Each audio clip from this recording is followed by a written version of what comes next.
की हुजूर का आदेश हो गया है, जो जहाँ है वहाँ अपना स्थान शीघ्रता से ग्रहण करें।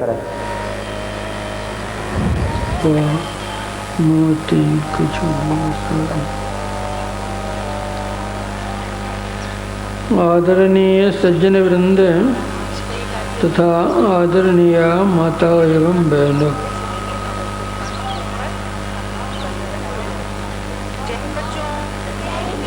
संतमत सत्संग में संत वाणी की प्रधानता होती है। संत वाणी को हम लोग सुने, समझें, विचारें, तदनुकूल आचरण करें तो परम कल्याण होगा। आप लोगों ने वेदवाणी सुनी, उस वेदवाणी में आया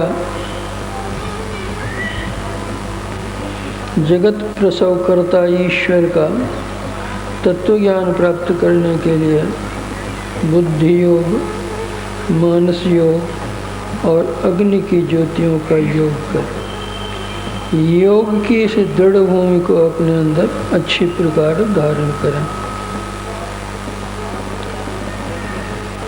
यह तत्व ज्ञान क्या है? तत्व ज्ञान से लाभ क्या होता है?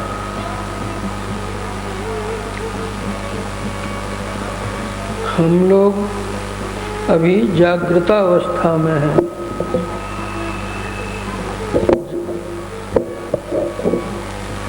जागृतावस्था में अपने शरीर का ज्ञान है, तो शरीर का ज्ञान रहने से शरीर से संबंधित जो व्यक्ति और वस्तु है उससे हम लाभ लेते हैं।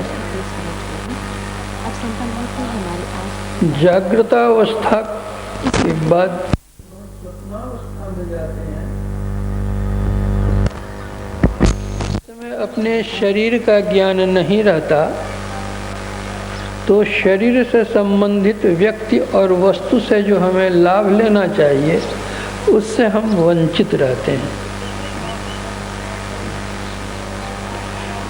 उसी तरह जब आत्मज्ञान होगा तो आत्मा से संबंधित जो परमात्मा है उससे जो हमको लाभ होना चाहिए वह लाभ होगा। जब तक उसका ज्ञान नहीं है तो उससे जो लाभ होना चाहिए उससे हम वंचित रहते हैं। अभी हम लोगों ने अपने शरीर को ही सब कुछ समझ रखा है। वास्तव में हम शरीर नहीं हैं, शरीर हमारा है।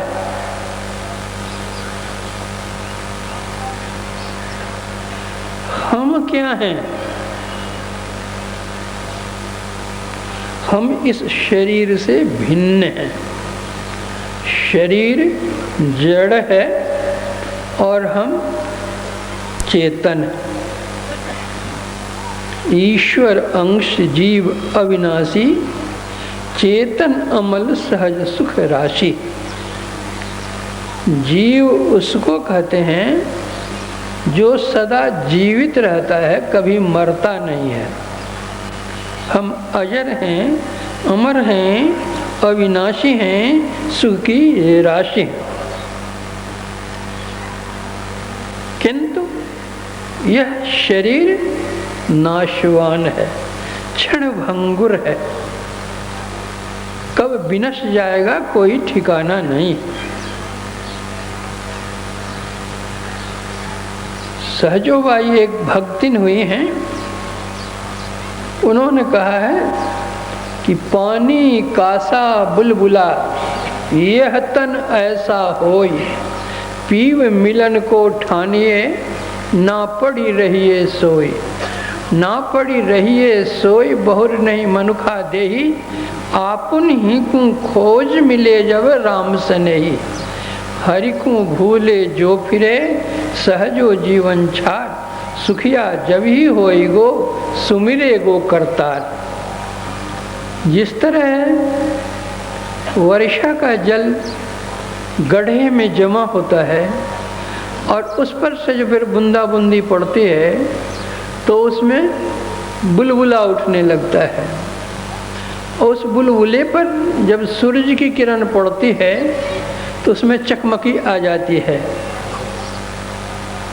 किंतु उस बुलबुले की चकमकी तभी तक है जब तक उसमें वायु है। वायु निकल जाए बुलबुला का अस्तित्व नहीं रहेगा। उसी तरह ये हमारा शरीर जो इसमें जो चकमकी है, इसका जो सौंदर्य है वह तभी तक है जब तक इसके अंदर में प्राण है, जीव है, चेतन है। चेतन इससे निकल जाए यह अचेतन किसी काम का नहीं रह जाएगा। तब तो जिस घर में हम हैं, जिस घर के हम मालिक बने हुए हैं, वो घर वाले कहने लग जाते हैं क्या, घर के कहत सवेरे काढ़ो भूत होई घर खइए। जो घर का मालिक कुछ समय पहले था, अब वर्षों से था, उसी को कहते हैं भूत बन करके घर खाने लगेगा, जल्दी से लाश को निकालो। शरीर की यह हालत, शरीर से हमारा वैसा ही संबंध है जैसे कपड़े से हमारे शरीर का संबंध है। जब से हम लोगों ने जन्म धारण किया है तब से लेकर के अब तक कितने कपड़े हमने पहने हैं, कितने कपड़े फटे हैं, जिसका कोई ठिकाना नहीं है। किसी के पास हिसाब नहीं होगा कि बचपन से अब तक कितने कपड़े पहने हुए, और जब तक जीवन रहेगा तब तक वे कपड़े पहनेंगे। एक शरीर के जीवन काल में जैसे अनेक वस्त्र हम पहनते हैं, फटते हैं, फिर नए नए पहनते हैं, उसी तरह एक जीव के जीवन काल में अनेक शरीर होते हैं, नए पुराने होते होते समाप्त हो जाते हैं, लेकिन जीव वही रहता है। भगवान श्री कृष्ण ने श्रीमद् भगवद गीता में कहा है, वासांसि जीर्णानि यथा विहाय नवानि गृह्णात् नरोपराणि तथा शरीरानि विहाय जीर्णानि न्यानि संजात नवानि देहि। और इस आत्मा के लिए कहा है, नैनं छिन्दन्ति शस्त्राणि नैनं दहति पावकः न चैनं क्लेदयन्त्यापो न शोषयति मारुतः।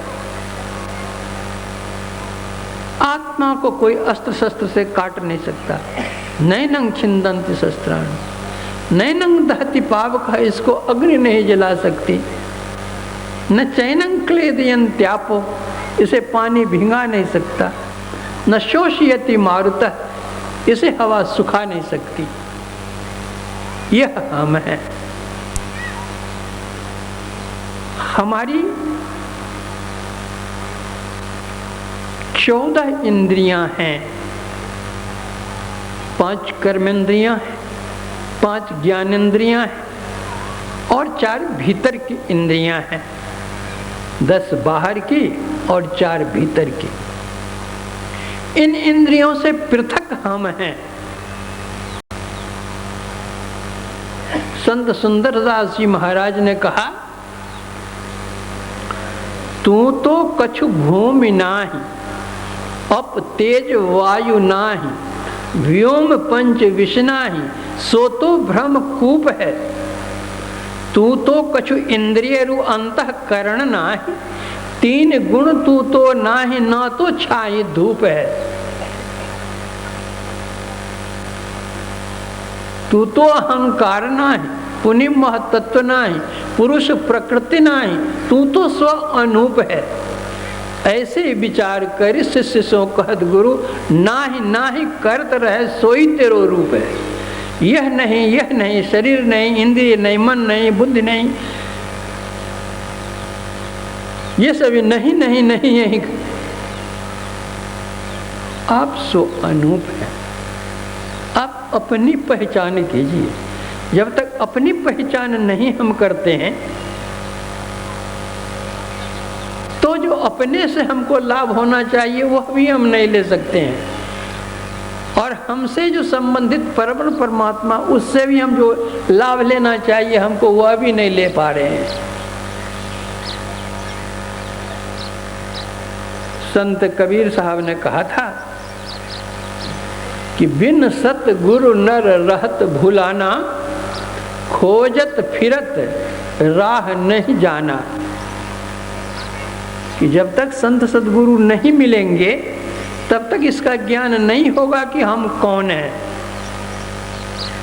आमी आमी कोरी बुझीते ना पारी, के आमी आमाते आछे की रतन। कौन शक्ति बोले बेड़ाई चले बोले, कारे अभावे होए देह अचेतन।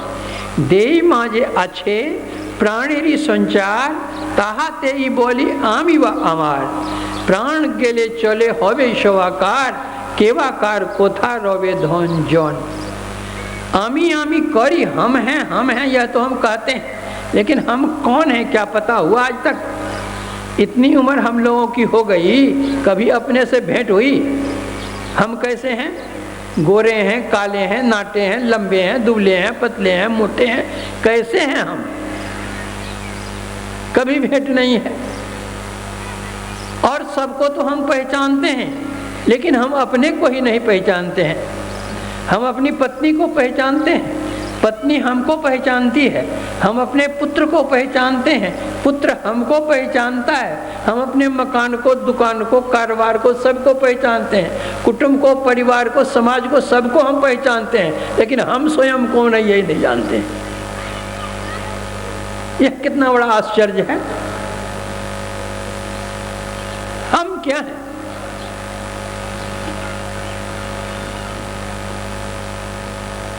संत कबीर साहब कहते हैं तुम्हारी तो वही हालत है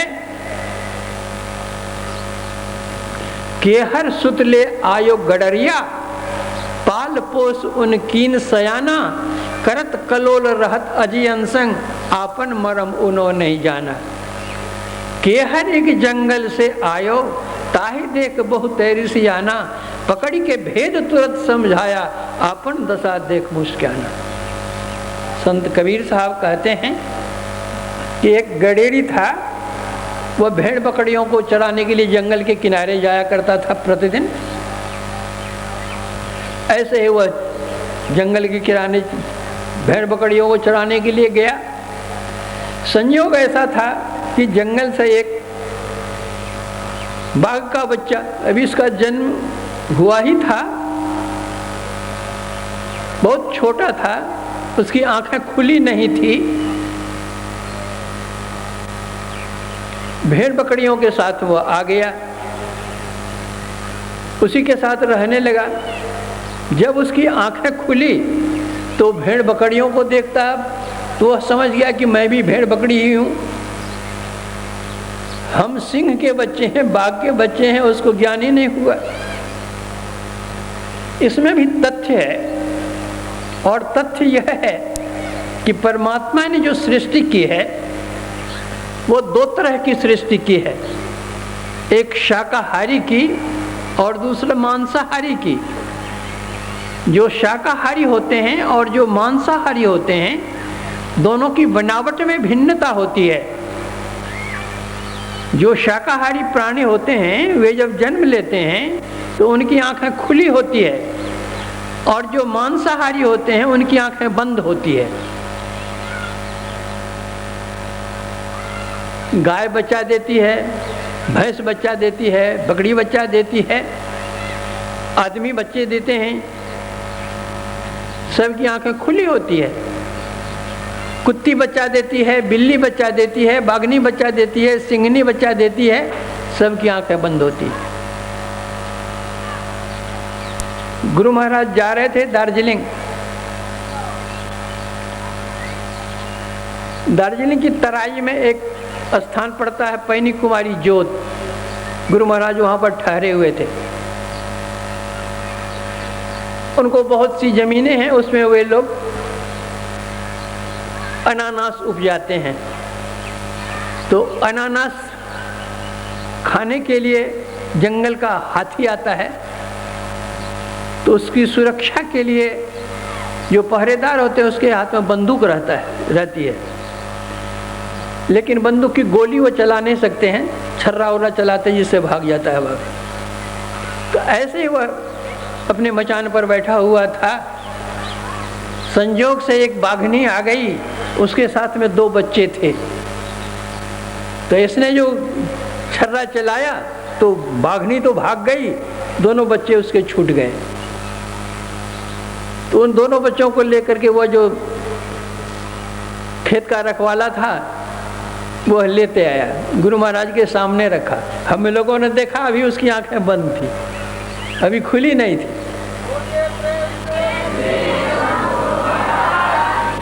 छोटा छोटा जैसे बिल्ली होती है ना, बिल्ली के वजह से छोटा छोटा बच्चा हुआ था, तो उसकी आंखें खुली नहीं थी। जो शाकाहारी प्राणी होते हैं उनके दांत और नाखून चिपटे होते हैं, और जो मांसाहारी प्राणी होते हैं उनके दांत और नाखून नुकीले होते हैं। जो शाकाहारी प्राणी होते हैं वे होठ सटा करके पानी पीते हैं, और जो मांसाहारी प्राणी होते हैं वे जीभ से चाट चाट करके पानी पीते हैं। जो शाकाहारी प्राणी होते हैं उसके शरीर से पसीना निकलता है, और जो मांसाहारी प्राणी होते हैं उसके शरीर से पसीना नहीं निकलता। आप सब मिलान करके देखते जाइए। आप दौड़कर आइए, घोड़े को दौड़ा कर लाइए, कुत्ते को दौड़ा करके लाइए, आप देखेंगे आप पसीने से लथपथ हो जाएंगे। घोड़ा पसीने से लथपथ हो जाएगा, लेकिन कुत्ता पसीने से लथपथ नहीं होगा। कुत्ता अपनी जीभ निकाल देगा, टप टप टप टप जीभ से पानी चुएगा, देह से पानी नहीं चुएगा। जो शाकाहारी प्राणी होते हैं उसके दांत का जो जबड़ा है नीचे वाला, ऊपर नीचे और दाएं बाएं होता है, लेकिन मांसाहारी प्राणी का ऊपर नीचे होता है, दाएं बाएं नहीं होता है। जो शाकाहारी प्राणी होते हैं उसके शरीर की लंबाई से 4 गुनी उसकी आंत होती है,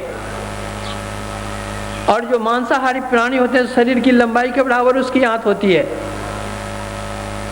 ये सारी बहुत सारी बातें हैं। तो मैं यह कह रहा था कि वह बाघनी सिंघनी का बच्चा अपने को भेड़ों बकरियों के बीच में पाया तो समझ गया कि हम भी वही हैं। कबीर साहब कहते हैं, करत कलोल और रहत अजियन संग, आपन मरम उन्होंने नहीं जाना। तब संयोग होता है कि हर एक जंगल से आयो, एक सिंह आता है जंगल से, ताही देख बहुत ऋषियाना, उसको देख उसके मन में क्रोध हो जाता है कि हमारी जाति का हमारा बच्चा, और क्या कहते वो भेड़ बकरियों के बीच में है। उछल करके आ जाता है भेड़ बकरियों के बीच में। सिंह को देख करके गडेरिया तो भाग ही जाता है, भेड़ बकरी भी कितने मर गई, भेड़ बकरियां कितनी भेड़ बकरियां भाग गई। वह भी भाग रहा था बच्चा सिंह का, तो सिंह ने पकड़ा उसको, कि तू कहाँ भाग रहा है। ले गया उसको बगल में जलाशय की तालाब था, वहाँ जाकर दिखला, देख जैसा तू है वैसा हम है, जैसे हम है वैसे तुम है, हम और तुम दो नहीं है, एक ही है। अरे तुम सिंह का बच्चा और भेड़ बकरी के साथ में रहता है, बेवकूफ कहीं का। उसको ज्ञान हो गया कि ठीक ही तो, भेड़ बकरी का रूप तो दूसरा ही था, और ये जो है उसके रूप से हमारा रूप तो मिलता जुलता है, हम तो ठीक ही सिंह हैं। उसमें वो बल आ गया। संत कबीर साहब यह एक कहानी कह करके बतलाते हैं कि हम इस शरीर में हैं, यह शरीर जंगल है, इसी जंगल में हम मंगल कर रहे हैं। किस तरह? गडेरिया जो है क्या है? मन है गडेरी, और जितनी इंद्रियां हमारी हैं ये सारी हैं भेड़ बकरियां। जैसे सिंह का बच्चा भेड़ बकरियों के साथ में अपने को भेड़ बकरी समझ लिया था, उसी तरह ईश्वर का अंश जो हम जीव अविनाशी हैं, हम इंद्रियों के साथ में रह करके अपने को इंद्रिय समझ लिए हैं। इसलिए इंद्रिय सुख के लिए जो कुछ होता हम लोग करते हैं, बढ़ते हैं। आत्म सुख के लिए तो हम कुछ करते नहीं हैं, जो कुछ करते हैं इंद्रिय सुख के लिए करते हैं। रूप के लिए, रस के लिए, गंध के लिए, स्पर्श के लिए, शब्द के लिए, इन 5 विषयों को ग्रहण करने के लिए हम जी जान लगाए हुए हैं। और उन भेड़ बकरियों को चढ़ाने वाला था गडेरी। तो हमारी जो मन इन हमारी जो इंद्रियां हैं, इन इंद्रियों को चलाने वाला कौन है? मन। मन गडेरी है और इंद्रियां सब भेड़ बकरियां हैं, और हम जो है ईश्वर अंक जीवनाज सिंह हैं, सिंह के बच्चे हैं। लेकिन उसके फेर में हम पड़े हुए हैं। मन पांचों के बस पड़ा, मन के बस नहीं पांच, अपने अपने स्वाद में नचावे नाच। विषयों के पीछे हम लोग पड़े हुए हैं। तो जो संत सद्गुरु होते हैं वे आते हैं, हमको जगाते हैं और समझाते हैं कि तुम शरीर नहीं हो, तुम इंद्रिय नहीं हो, तुम मन नहीं हो, तुम बुद्धि नहीं हो, इस सब से तुम परे हो। तुम आत्मस्वरूप अपना ज्ञान तुम लाभ करो। तुम कौन हो? यह आत्मबल कैसे मिलेगा? यह आत्मज्ञान कैसे मिलेगा? अपनी पहचान कैसे होगी? ये संत सद्गुरु बतलाते हैं।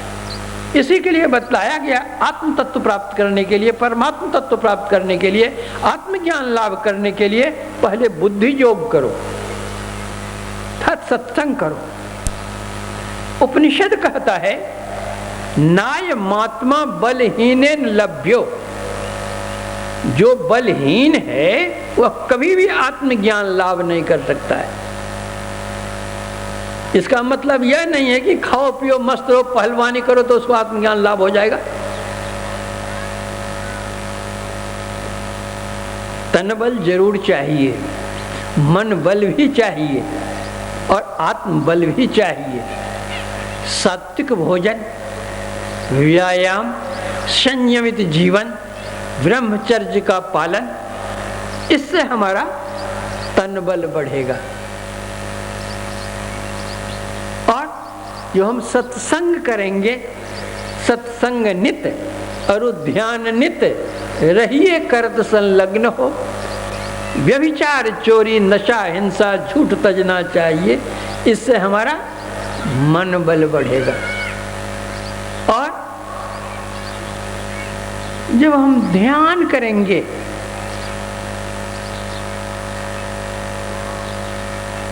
तो उससे हमारा आत्मबल बढ़ेगा। अपनी पहचान होगी कि हम कौन हैं, हम कौन हैं, कहाँ हैं। कहते तो हम अपने शरीर में हैं, अपने शरीर में है तो कहाँ हैं? शरीर के भीतर झांक कर देखना पड़ेगा कि हम कहाँ हैं, तब पता चलेगा।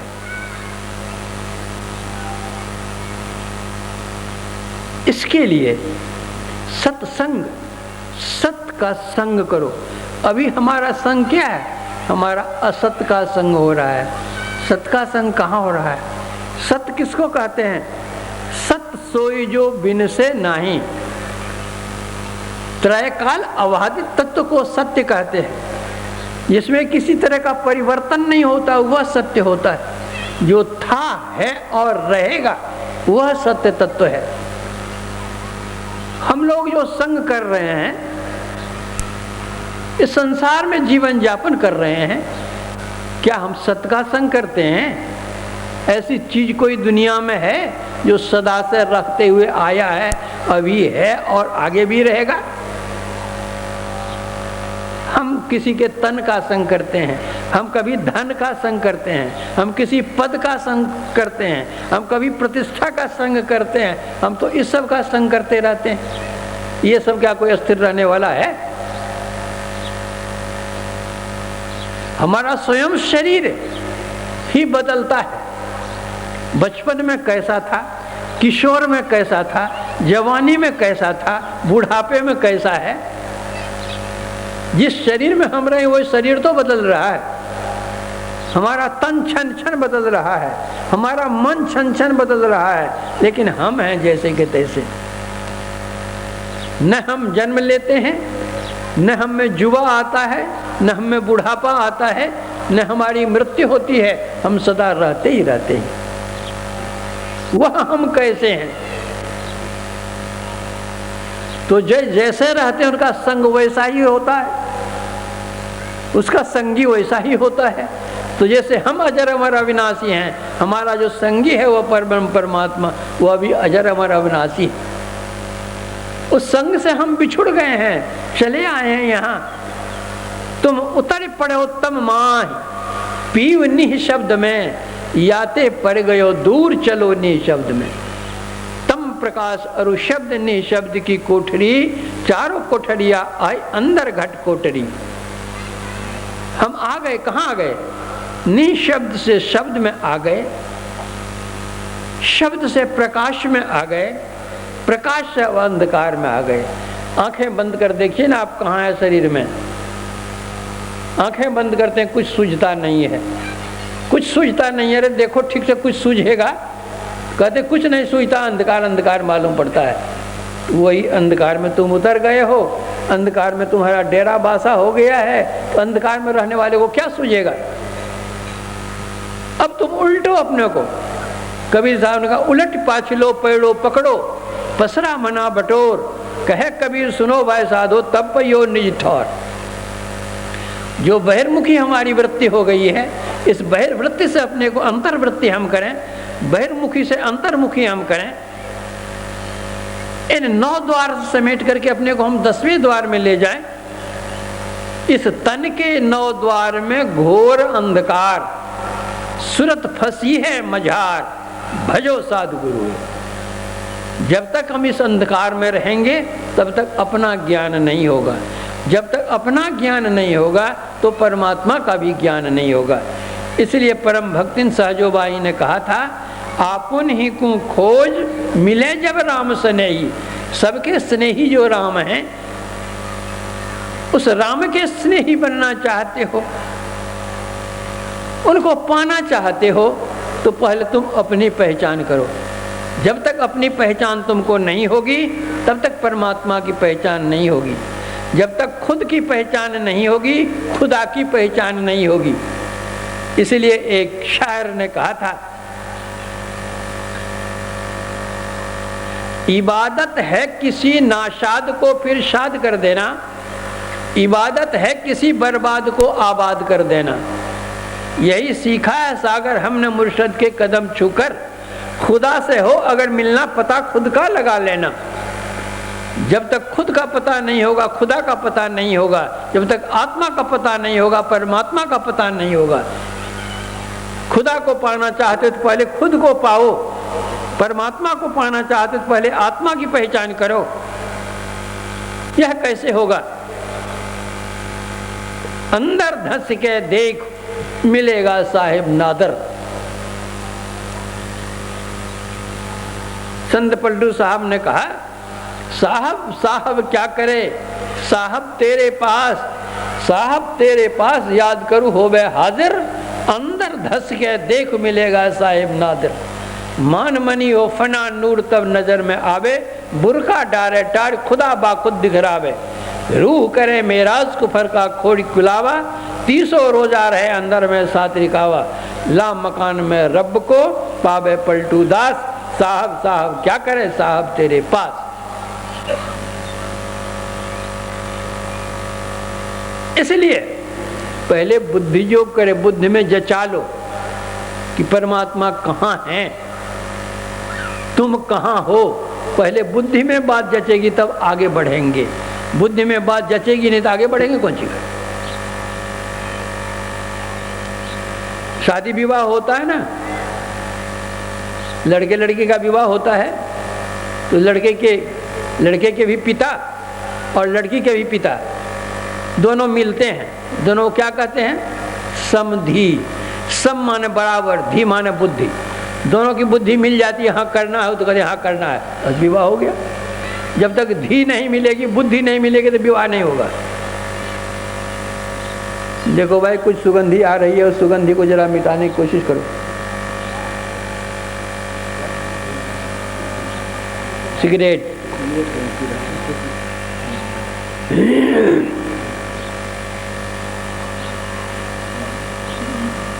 तो पहले बुद्धि योग इसीलिए कहा गया है, पहले बुद्धि योग करो, अर्थात बुद्धि का प्रयोग करो, समझो, समझने की चेष्टा करो। बुद्धि भी हमारी तमोगुणी बुद्धि होती है, रजोगुणी बुद्धि होती है, सतोगुणी बुद्धि होती है। बामे इड़ा नाड़ी दक्षिणे पिंगला, रजस्तम गुणे करितेछे खेला, मध्य सत्व गुणे सुषुम्ना विमला, धरो धरो तारे सादोरे। बाईं ओर ईड़ा नाड़ी है, दाईं ओर पिंगला नाड़ी है। ये दोनों नाड़ियां जो रजस तमोगुणी, रजोगुणी और तमोगुणी नाड़ियां, उसके बीच में जो सुषुम्ना नाड़ी है वह सतोगुणी नाड़ी है। उसमें जो हमारी वृत्ति रहेगी, उसमें जो हमारा मन रहेगा, तो हमारा मन सतोगुणी होगा, हमारी बुद्धि सतोगुणी बुद्धि होगी, सात्विकी बुद्धि होगी। इसलिए यह भी जानना होगा कि जब तक हम बाईं दाईं धार में रहेंगे हमारी बुद्धि पवित्र नहीं होगी। बुद्धि को पवित्र करने के लिए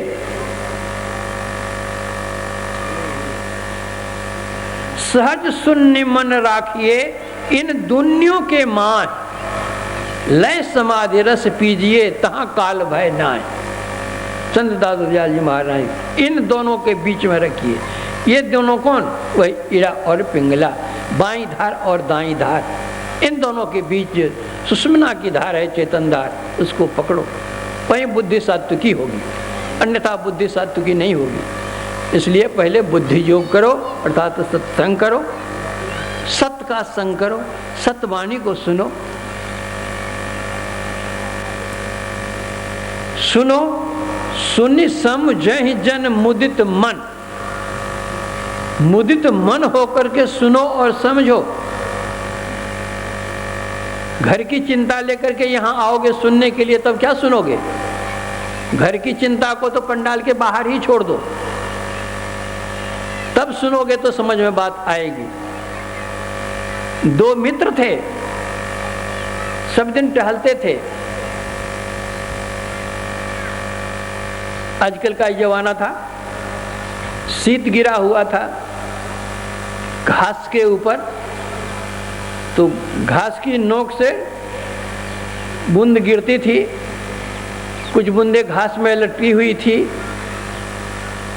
टहल करके लौट रहे थे तो सूरज उदय हो आया था, तो सूरज की किरण उस बूंद पर पड़ती थी, चकमक चकमक चकमक करती थी वो बूंद। तो एक मित्र को अपनी पत्नी से रात में कुछ खटपट हो गया था, बातचीत करते करते कुछ अनबन हो गया था। इस तरह का अनबन हो गया कि जो रोना धोना कुछ हो गया, तो बेचारा दुखी मन से टहल रहा था। तो जो टहल करके लौट रहा है, तो अपने मित्र से कहता है कि ऐसा लगता है जैसे मेघ भी रात भर रोया है, देखिए ना अभी भी आंख से आंसू गिर रहा है।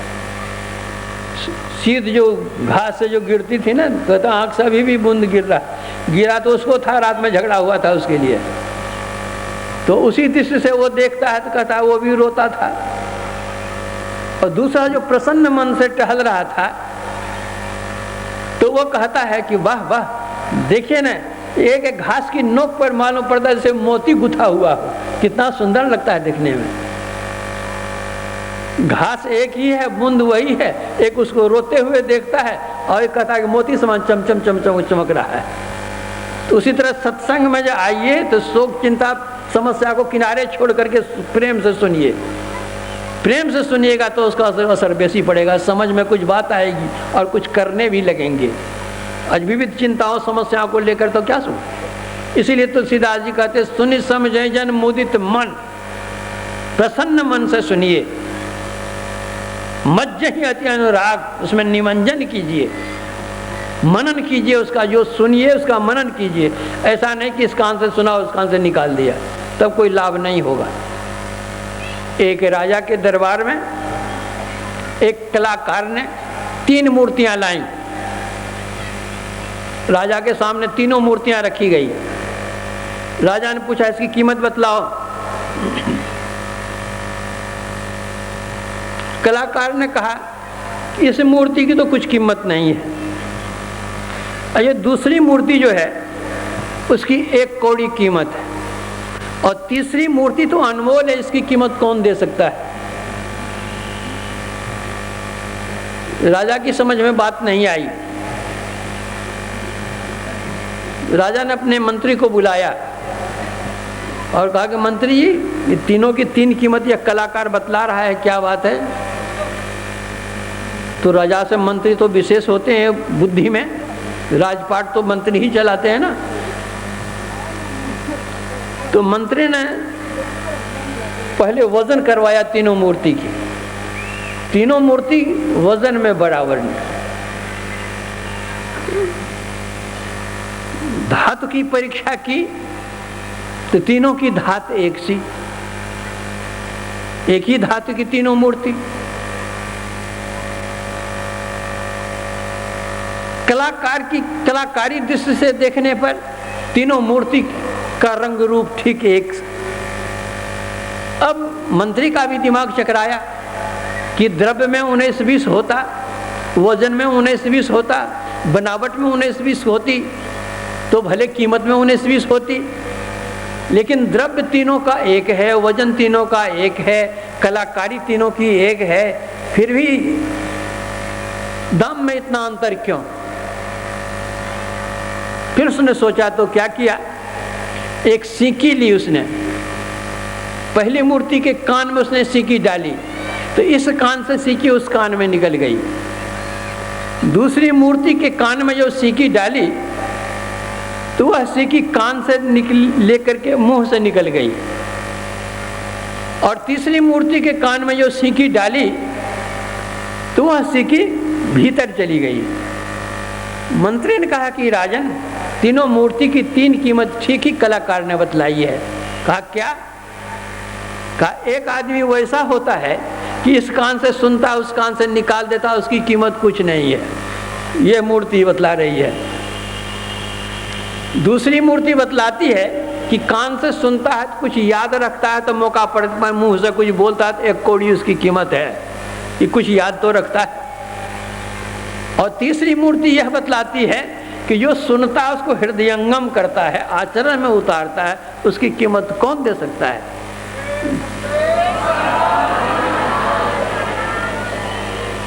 तो यही सत्संग में हम आवे तो सुने और समझें, अर्थात मनन करें उसको, और फिर उसको आचरण में उतारें।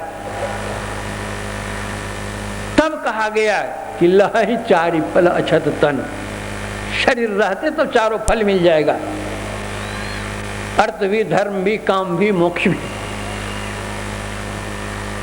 इसलिए सत्संग की बड़ी महत्ता है।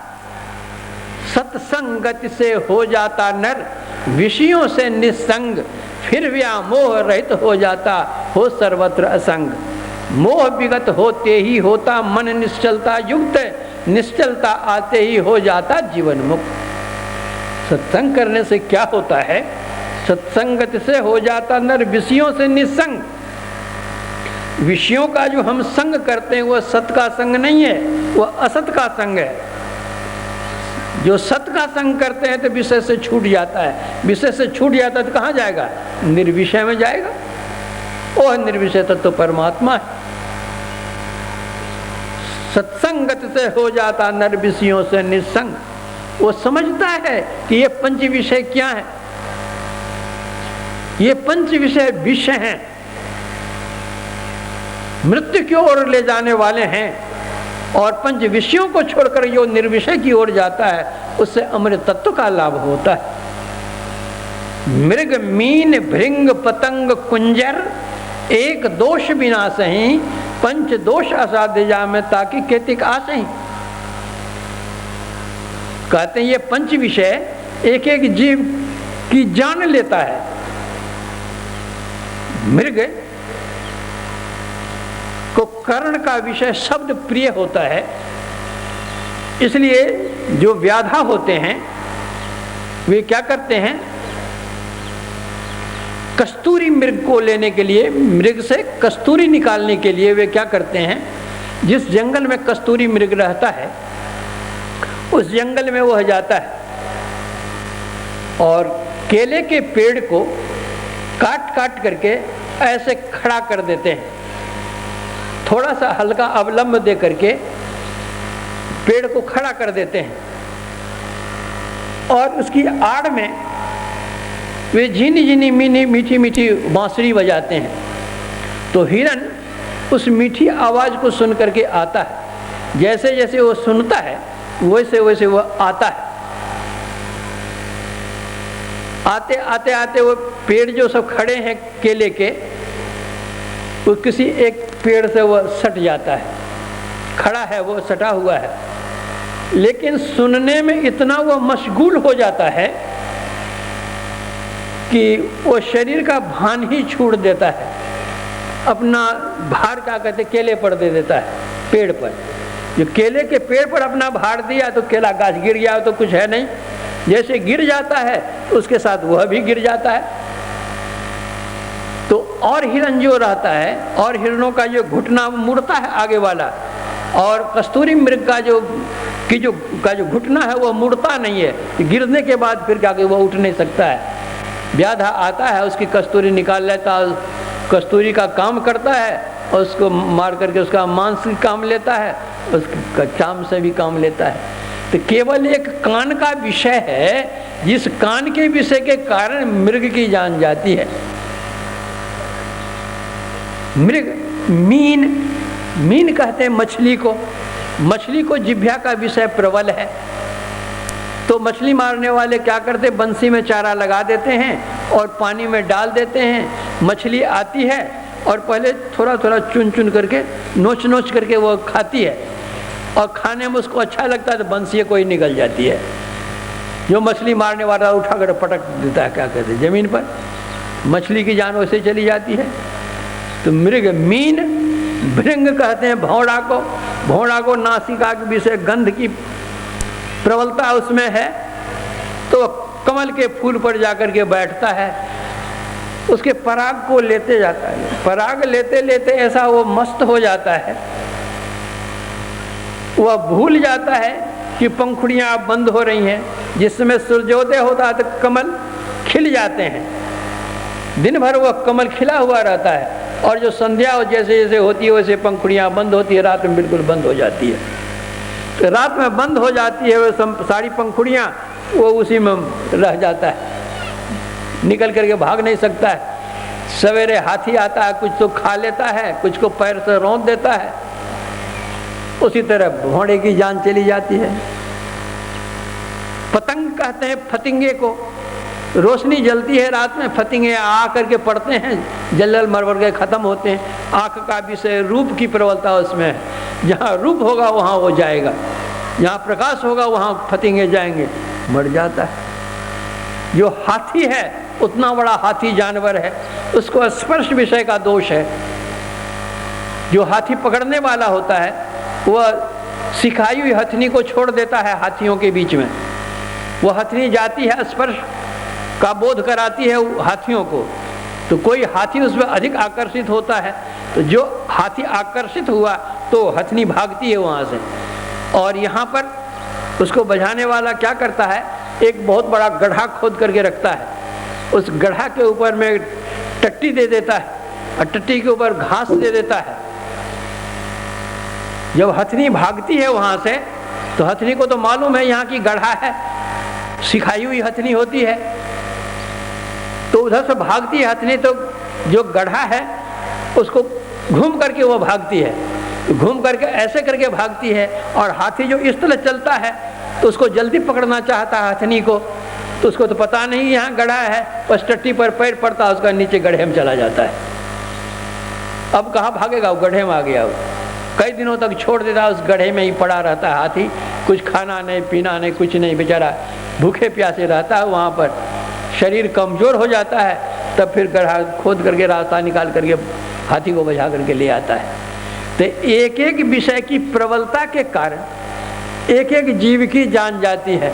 कहाँ उतना बड़ा हाथी जानवर, 3.5 हाथ का आदमी, 1.5 मन 2 मन का आदमी, और कितना मन का हाथी है, उसको कहता उठ तो उठ, बैठ तो बैठ, खिलाता है तो खाता है, नहीं खिलाता तो भूखे रहो। क्या एक दोष के कारण एक पैर अगर रख दे हाथी के आगे आदमी पर, तो राम नाम सत्य हो जाए, लेकिन वही आदमी उसको नचाता है। तो एक एक विषय की प्रबलता के कारण एक एक जीव की जान जाती है। लेकिन मनुष्य में ये 5 विषय हैं, वो सुंदर सुंदर रूप देखना चाहेगा, सुंदर सुंदर बढ़िया खाना खाना चाहेगा, सुंदर सुंदर सुगंधी उसको चाहिए, सुंदर स्पर्श भी उसको चाहिए, सब सुंदर है सुंदर चाहिए, सब बढ़िया ही बढ़िया इसको चाहिए। तो कहते हैं एक एक विषय के कारण तो एक एक जीव की जान जाती है, और तुम में जो पांचों विषय की प्रबलता हो, और फिर भी जो तुम क्या करें जीवित हो, तो खुदा की खैरियत है। कैसे तुम जीवित हो? तो जो सत्संग करते हैं तो सत्संगत से हो जाता नर विषयों से निस्संग। समझ में आ जाता है कि ये विषय हैं। विषय क्या है? विषय हैं। हम लोग विषय कैसे लिखते हैं? वह ह्रस्व इकार, मूर्धन्य श और यो विषय।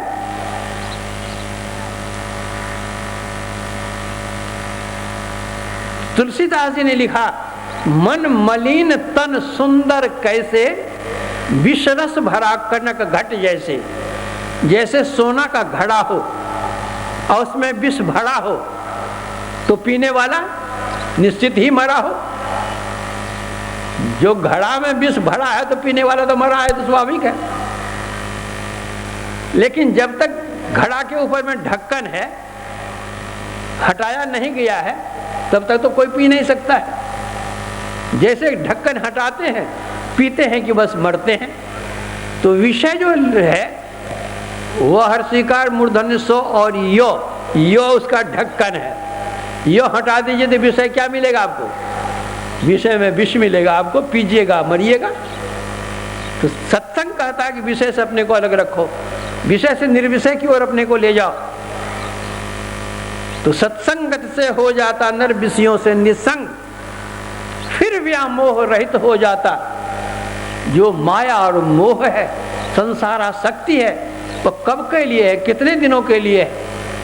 एक न एक दिन यह छूटने वाली है ही।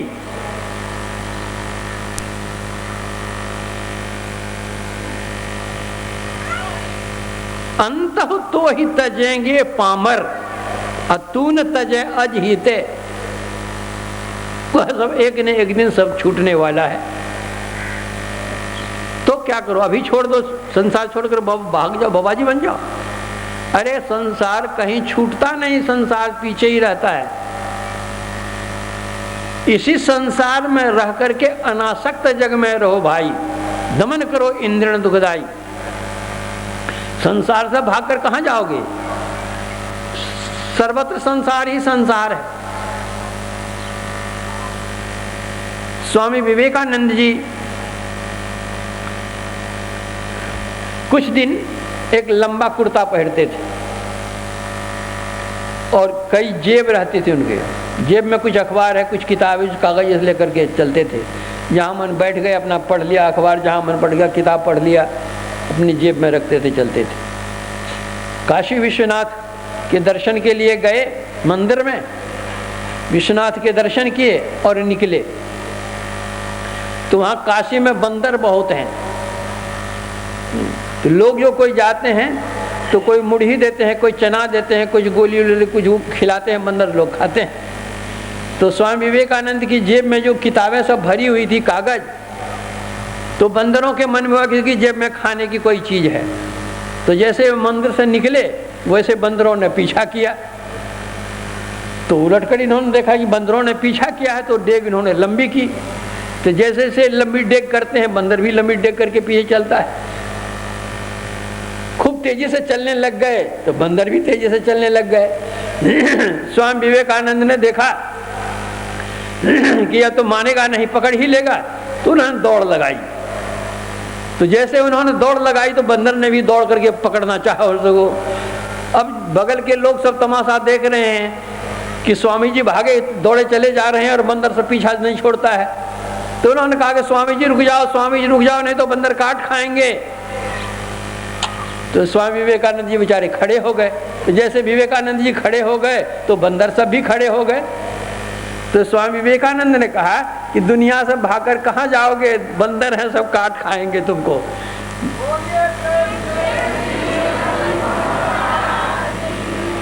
तो जब खड़े हो गए तो बंदर सब कुछ नहीं करता है, उसी तरह दुनिया में खड़े होकर के रहो, निर्भीक होकर के रहो, और जो तुम्हारा काम है वह करो। जल में कमल मत रहो, कोई चिंता की बात नहीं है। जल में नाव रहे कोई हर्ज की बात नहीं है, लेकिन नाव में जल नहीं आना चाहिए, नहीं तो डुबा देगा। उसी तरह भक्त संसार में रहे, कोई हर्ज की बात नहीं है, लेकिन भक्त में सांसारिकता नहीं आनी चाहिए, नहीं तो उसको डुबा देगी। तो जो सत्संग करते हैं तो सत्संगति से हो जाता नर विषयों से निसंग, फिर व्यामोह रहित हो जाता हो सर्वत्र संग। तब मोह विगत होते ही होता मन निश्चलता युग। जब तक माया है, मोह है, संसार है, तब तक बंधन है। अब माया मोह छूट गया, निर्बंध हो गए, यह जीव जाकर परमात्मा से मिल गया। मोह विगत ही होता मन निश्चलता युग। मन निश्चित हो जाता है, स्थिर हो जाता है। और जब मन निश्चित हो गया, स्थिर हो गया, तो बैठे ने रास्ता काटा, चलते ने बाट न पाई, है कुछ रहन गहन की बाता, बैठा रहे चला पुनि दाता। हमारा मन कहाँ कहाँ भागता है, ध्यान करते हैं तो कहाँ कहाँ चला जाता, कोई ठिकान नहीं। लेकिन जिसका मन बैठ जाता है तो आगे रास्ता बढ़ जाता है। निश्चलता आते ही हो जाता जीवन मुक्त। फिर जीवन में उसको मुक्ति मिल जाती है, आवागमन के चक्र से छूट जाता है। दैहिक दैविक भौतिक इन तापों से जो मानव संतप्त होता रहता है, सदा के लिए मुक्त हो जाता है। इसलिए सत्संग की आवश्यकता है। बुद्धि योग है, फिर मानस योग है, मानस जप मानस ध्यान कीजिए। फिर अग्नि की ज्योतियों का योग है, वह दृष्टि योग है, और नादान संधान है। जो कोई सत्संग करते हैं, मानस जप करते हैं, मानस ध्यान करते हैं, दृष्टि योग करते हैं, नादान संधान करते हैं, सदाचार का पालन करते हैं, उनके दैहिक दैविक भौतिक सभी कष्ट विनष्ट हो जाते हैं, आवागमन का चक्र छूट जाता है। इसलिए मूल चीज है सत्संग। पहले सत्संग प्राथमिकता दीजिए, फिर सत्संग सदगुरु के संग कीजिए। सदगुरु जो क्रिया बतलावे उस क्रिया को पवित्रता से कीजिए, दृढ़ता से कीजिए, निश्चलता से कीजिए, नियमितता से कीजिए। करते करते एक न एक दिन पूरा लाभ होगा। आत्मज्ञान प्राप्त करके मोक्ष प्राप्त कर लेंगे। इसीलिए लहे चारि अचतनु कहा गया है। इतना कह करके मैं अपने प्रवचन में विराम देता हूँ, और आगे का कार्यक्रम क्या है सो आप लोगों को सुनाएंगे।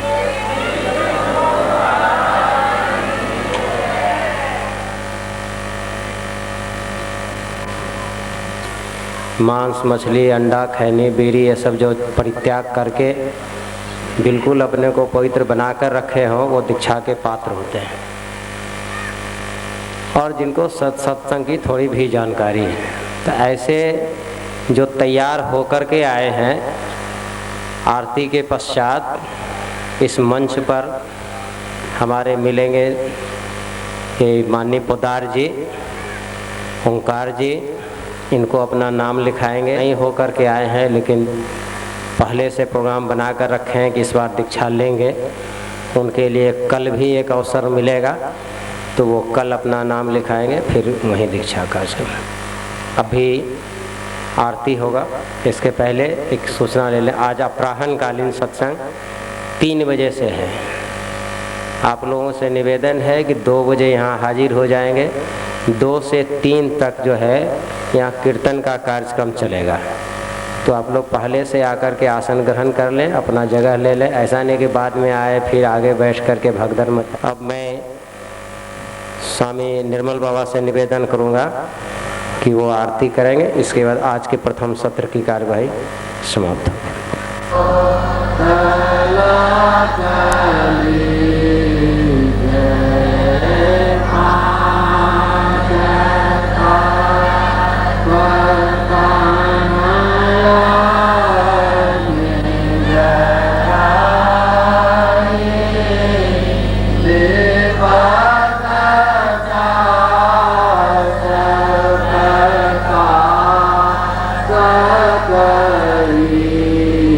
Jai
और उसको लेंगे ताकि प्रवचन को बार बार पढ़ करके अपने स्मरण में तरोताजा बनाए। निवेदन है कि वहीं से हुजूर को हाथ जोड़कर प्रणाम करें, कार के पास में भगदड़ मचाने का प्रयास नहीं करें, इससे हुजूर को तकलीफ होती है। जो जहाँ है वहीं से प्रणाम करें, जो सज्जन माताएं जहाँ है वहीं से हुजूर को प्रणाम करें, आपका प्रणाम स्वीकार ही होगा। कार के पास भगदड़ न मचावे।